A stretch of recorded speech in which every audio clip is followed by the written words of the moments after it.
Hi, and welcome to Two Tired Teachers. Today we are going to be talking about Alaska Highway 2 from Tok up to Fairbanks. That can easily be driven in a day.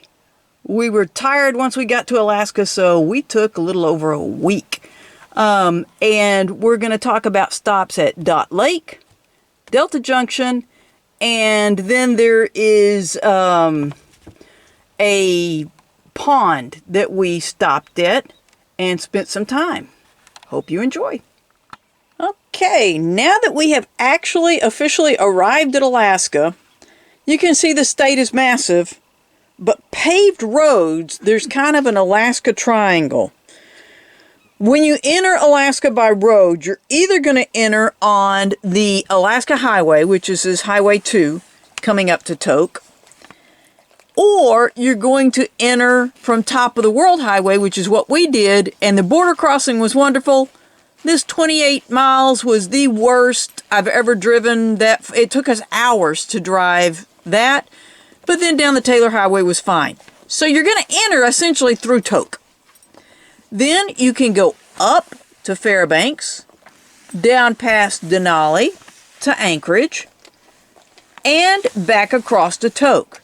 There is this paved road, which is called the Richardson Cutoff, if you want to go from, to cut up to Delta Junction, which is officially the end of the Alaska Highway. Other paved roads and roads we will be going on at some point. This is the Kenai Peninsula. And there are paved roads that come all the way down to Homer. And there are roads that go down to Seward. Also, a road that goes over to Whittier, but you go through a tunnel. We'll talk about that later. And then there is a road that comes down to Valdez. For the mainland of Alaska, that's it for paved roads. So those are the roads we will be talking about. And just to kind of catch you up, when we came in, we came down the Taylor Highway to Tok. We came out and just stopped at a rest area somewhere along in here. And we have now come up to Dot Lake. To reach the rest of Alaska, there are some gravel roads. There is a road that takes you up to the Arctic Circle if you choose to drive it, or rent a car that will allow you to go on gravel roads. Or there are float planes, or dog sleds, and snow machines. Those are going to be basically your options to reach the rest of the state. As we travel, we have a Google Calendar. Two things I do as we travel, aside from changing the calendar like that, I put down when we fill a propane tank and when we dump. When we dump, just because, let's face it, you don't want to forget. And we know about how long we can go. We've never actually taxed that, so we don't know for sure. But we can see, we do, we're getting close. We need to start looking for a place. And usually I'll have some of those on our itinerary. But the propane is kind of a handy thing to put. And I know there are RVs that are fully electric. And if that's what you have and you love it, great. We love the fact that's not what we have.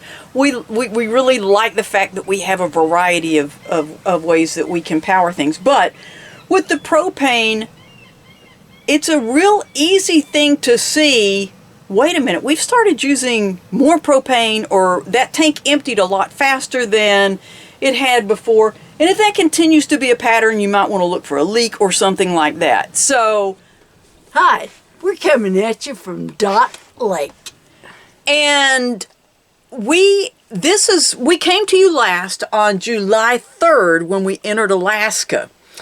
And that night we actually just spent at a little rest area. It had vault toilets, trash cans, and no signs that said no camping. And we were not the only ones there. It was great. We were just exhausted. The drive, I cannot emphasize enough, the drive from the border to Chicken was just Grueling. brutal. Yes. 28 miles, about 5 of it was paved, and the other 23 took about 3 hours. Yes. I mean, it was not smooth. But anyway, so the point being, when we got into Toke, we restocked on some groceries, etc. And then we're just looking for somewhere. We had a couple of places we wanted to check out, but when we came to that rest area, I pulled in and said, Yes. let's sleep on it, and then in the morning we'll find where we're going to just crash. And that's kind of part of what we want to talk to you about is we did look at a couple places. This is Dot Lake, and the big things we've done here, we got here on actually July 4th. Yes. We'll leave tomorrow, which is the 7th, and we've slept. And slept. Did you mention that? There is a little lake here, and I did get out and fish some, and then yesterday it got sunny, and I, actually before it got sunny, I got the kayak out with a fish finder and found out there are no fish. And I wrote postcards to our friends back home. But the lake, for the most part, is 3.5 to 4.5 feet deep. There is one little section that's 5.5 feet. And so what I finally assumed is at this location, the water probably freezes 5 feet deep. And so there are a lot of birds, and it's been fun watching them. And we've had other people camping in here. There's a little chapel down here, people going and looking at that. We're on an asphalt parking lot that's just a pull-off. Yeah. And folks, we want to talk to you about the fact that we're blessed because we're retired and we can't just take time to rest, but to enjoy the trip, we need that. And since we left home on June 10th, we drove hard 2 days, and then we had 3 days at Wyoming to do nothing, which was wonderful. But since then, we've been going. There have been several times where we spent 2 nights, but like at Banff, we were going while we were there. Same thing with Icefield Parkway. And then even there were a couple of times at a couple of pull-offs, but I was editing videos the whole time. Yes. Dawson City, we went and explored. So we haven't had time to just kind of crash, read, do nothing. And that's really an important thing. And when we leave here, we'll go to Delta Junction, the official end of the Alaska Highway. And then go just out of there a little bit and find somewhere else to just crash for a few days before we get to Fairbanks. We want to be able to enjoy exploring Fairbanks. And that was one of the things we didn't have we had 3 things on our calendar when we left home that were kind of set in stone. One, we had reservations at Glacier, which we forfeited 2 of those because of the winter storm advisory in June. And then Denali, and we are trusting that by the time our reservations for Denali come around on the 15th, that it will be open. Yes. It's been closed because of wildfires. Yeah, and even the first campground you get to in Denali is closed. They've closed park. Right, yeah. And so stay tuned, and you'll see if we get in Denali or not. But anyway, folks, when you're taking a trip that is this long, we feel it's crucial to have some time to just we gained 3 hours to let your body kind of acclimate to that. And then, and our pets have, when we first start out, Patches, my cat, was not feeling very well. She was having some digestive issues. And as we've gone along... There's a dog. Theo... Yeah, those gravel roads... jar them terribly in their crates. I mean, we can kind of move with them. But anyway, so yeah, it's good for all of us just to have a little bit of downtime. So this is where we are for 3 days now. We'll show you what we see in Delta Junction. And of course, we're going to let you see where our next rest stop is before we get to Fairbanks. And by the time we've had about 5 or 6 days of doing nothing, we're going to be ready to go out and explore some more. So, and this being Alaska on a budget, we are staying here at Dot Lake on asphalt parking lot for free. Yes. We have passed a couple of campgrounds that are $20 a night. Folks, Alaska on a budget. We have a view of a lake. Yes. We got a sunset picture last night that's just absolutely amazing. And it was at 12:30 a.m. when the sun set. But, there's a little picture of a chapel just outside our door. Actually, it's the real chapel just outside the door, not the picture. We'll show you the picture. But, there are some people that we have been zigzagging with, and they're not as comfortable doing this. So they're staying in campgrounds, but $20 a night for every night we plan on being gone is a bunch of money. That's no hookups, nothing. That's the cheapest you're going to find. Yes. Which is cheap. There are some places that no hookups, it's more than $20 a night. We're just saying that the cheapest ones we've seen are $20 a night. And so, there are ways, if you want to come, that you can. It's not going to be cheap, but you can save some money.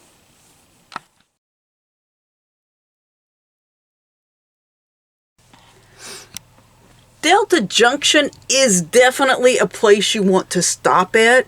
Yes, for several reasons. One is, if you're looking for a bison burger, I'd suggest you get it in Delta Junction, since we haven't found them much anywhere else. The place that had them was closed the day we were there.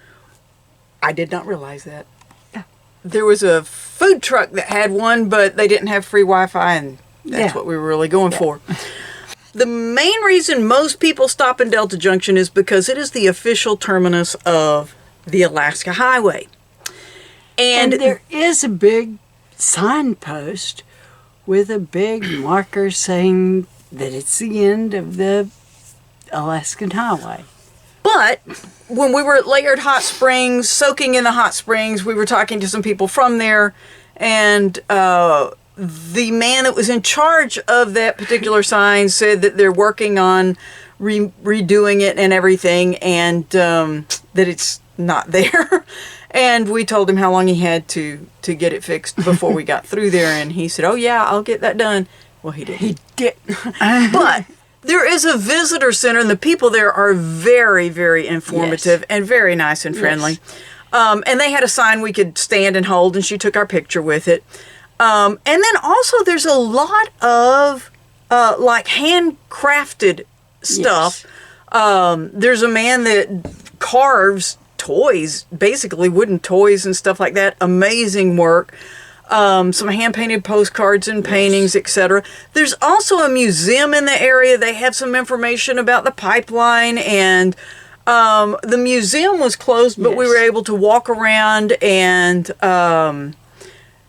film outside. They have the giant mosquitoes. They're actually pretty close to life size. And it was just a neat, fun stop, and it's where Highway 2 and Highway 4 come together, and that's the Alaska Highway and the Richardson Cutoff. And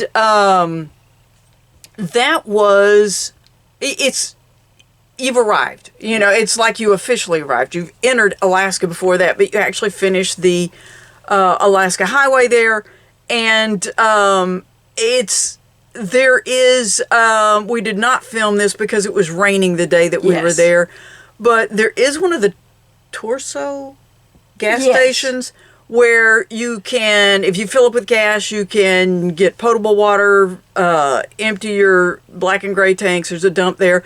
There's also a car wash. We didn't do that because it was raining. And they have propane. We didn't need any at that point, but those are, here in Alaska, those are one of those one-stop shops for... And there's one of those in Tok as well. For RVs. Yes. Yeah, there was one in Tok, and then they're also throughout the state. Okay, day 32, I believe, of our journey. And you haven't heard from us in several days. We've had some down days, much needed. We just left Shaw Pond this morning, and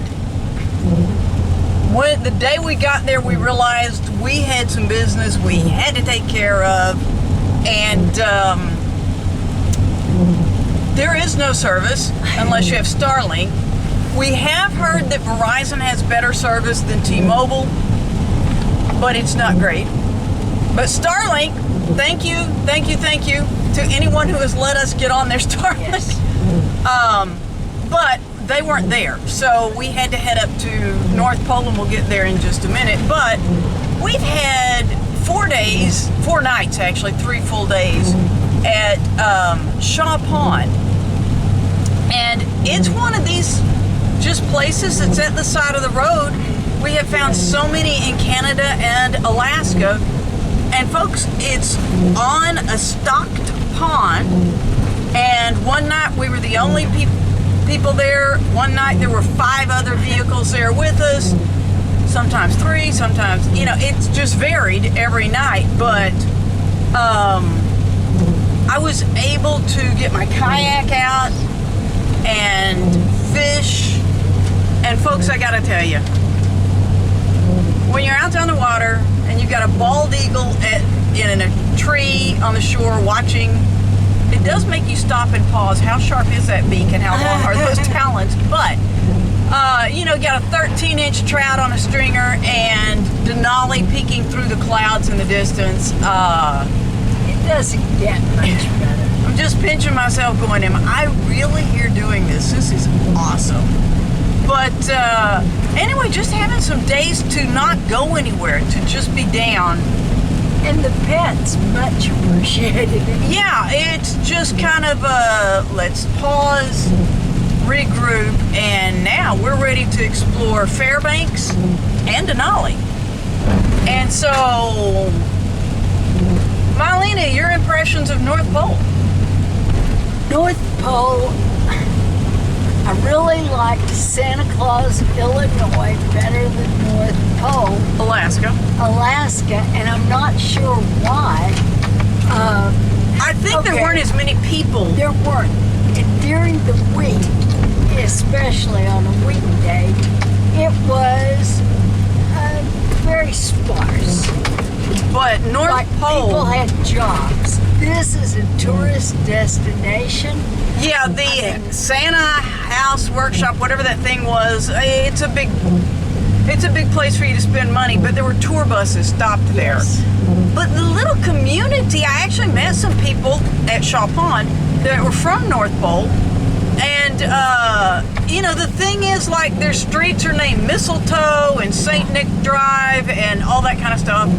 Their light poles and like the pole for the McDonald's sign, all candy canes drive.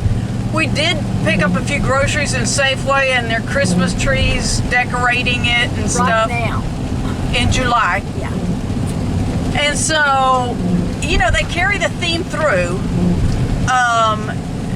And so if you go in with that attitude of it's just going to be a tourist thing, then you may, But anyway, you've got to stop and see it when you're here because it's here. Yeah, and if you want something that says North Pole Alaska t-shirt, that's the place to get it. They're more expensive than some shirts, cheaper than others. But anyway, folks, this is just, this episode we're talking to you about Dot Lake and Shaw Pond. These are not places that most people that are making a trip to Alaska put on their list. Matter of fact, Shaw Pond might have been on my list of possible stops, but no Dot Lake was. It was not. We found it. Was it? Okay. Yes. But anyway, just having some days to recharge your batteries when you're not having to go and do. If you have time, you're not on a time constraint, then do that. For us, that makes the rest of the trip so much more enjoyable. And I do have to tell you one other thing about the fishing.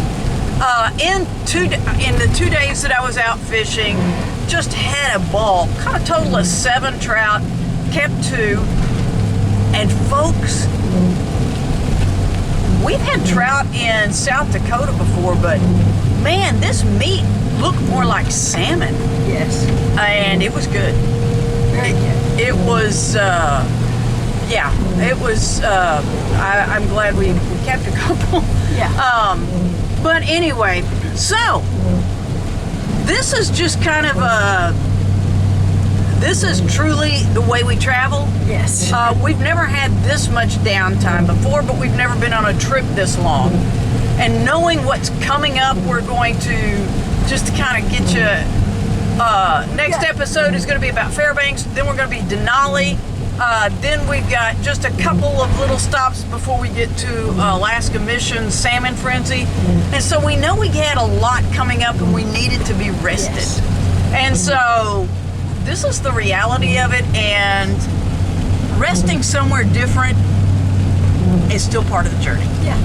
So, and by the way, Shaw Pond, all that we described to you was free. Yes. So, we hope you will join us on the next episode of Alaska on a Budget. And as always, thanks for watching Two Tired Teachers.